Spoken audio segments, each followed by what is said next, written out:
Bonsoir tout le monde, j'espère que vous allez bien. Aujourd'hui j'avais envie de parler d'un thème qui malheureusement arrive à beaucoup plus de femmes qu'on ne le croit, qu'on ne le pense. Pourquoi? Parce que déjà ces femmes-là restent dans le silence de l'harcèlement sexuel. Juste pour quelques chiffres, si on prend juste les chiffres de la France, en France il y a 200 000 hommes qui sont victimes d'harcèlement sexuel. Et en France, du coup toujours, il y a plus de 600 000 femmes qui sont victimes d'harcèlement sexuel.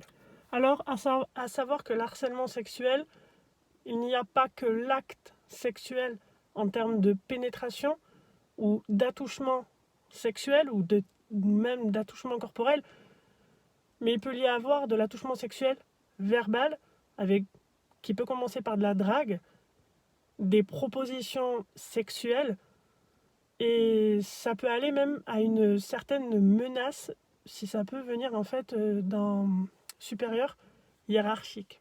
Malheureusement, quand on est victime d'harcèlement sexuel et que la personne, par exemple, elle est rentrée avant nous dans le travail, on se dit, si je parle, vu que je suis arrivée après cet homme ou après cette femme, si je parle, on va me dire que je fais des problèmes et du coup, je n'ose pas le dire à un supérieur hiérarchique, à un référent ou à un délégué du syndicat, délégué du personnel. Je n'ose pas remonter l'information parce que ma crédibilité sera moindre par rapport à quelqu'un qui est plus ancien dans l'entreprise.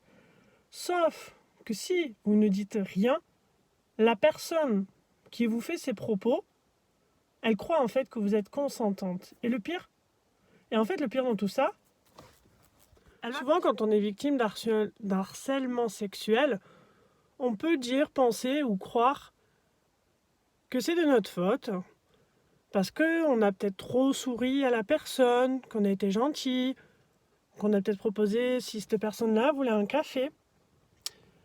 Mais sachez qu'en fait, ces personnes-là, ils ont le cerveau en bas, quoi que vous fassiez, quoi que vous dites, de n'importe quelle manière dont vous allez vous habiller. Pour eux, vous serez responsable dans le sens où ils croient que tout, en fait, est une porte ouverte pour aller plus loin. Alors, quoi faire? Il faut être ferme avec la personne et lui dire que on est dans notre droit, que vous êtes dans votre droit de ne pas vouloir coucher avec cette personne parce qu'il vous fait des allusions. Dans le sens, si tu couches avec moi, tu auras une prime. Si tu couches avec moi, tu upgraderas ton poste. Si tu couches avec moi, tu auras des promotions, tu auras tout un tas de choses. Ne surtout en fait pas céder. Parce que ce sont des mensonges, parce que c'est pas vrai, et parce qu'en fait cette personne-là, elle veut juste en fait des faveurs sexuelles avec vous. Donc il faut rester ferme, il ne faut pas changer, dans le sens en se disant, admettons si vous êtes quelqu'un de coquette, arrêtez de me maquiller. Par exemple, parce que vous craignez en fait d'allumer la personne. Donc qu'est-ce qu'est-ce qu'il faut faire? Donc normalement, qu'est-ce qu'il est conseillé de faire? Normalement, il faut aller voir un référent ou un supérieur hiérarchique et lui expliquer le problème. Ou vous pouvez aller voir le représentant du délégué du personnel, le médecin du travail ou, encore mieux, un inspecteur du travail. Alors ça, c'est ce qu'il est dit dans les textes de loi, c'est ce qu'il est dit, c'est ce qu'il a expliqué de faire, c'est ce qu'il est conseillé de faire. Sauf que dans la vraie vie, mesdames, ça ne se passe pas du tout comme ça. Si vous n'avez pas de preuves comme quoi, par exemple, monsieur vous a montré ses parties intimes, que monsieur vous a mis la main en fesses, que monsieur vous a dit de mettre un string pour mieux voir votre cul, que vous avez un beau cul.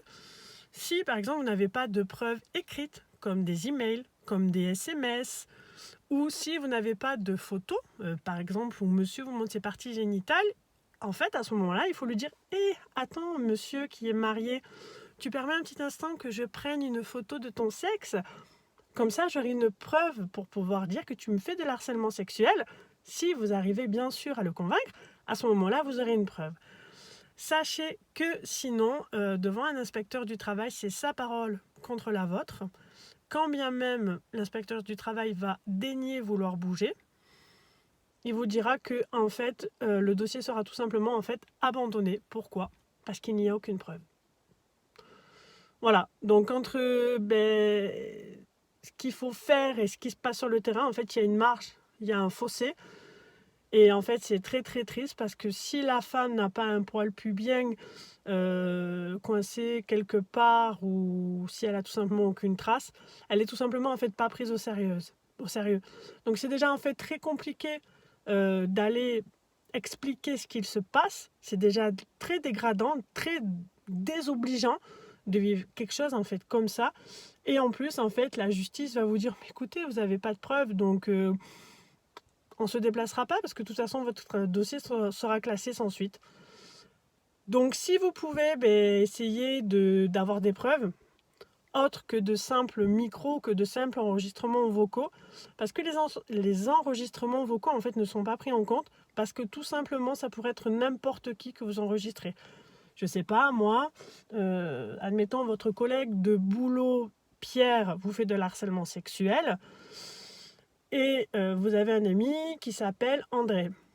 Et avec André, vous enregistrez un enregistrement vocal à l'insu de Pierre. Et André se fait passer pour Pierre en vous disant de l'harcèlement sexuel, oui, des choses salaces.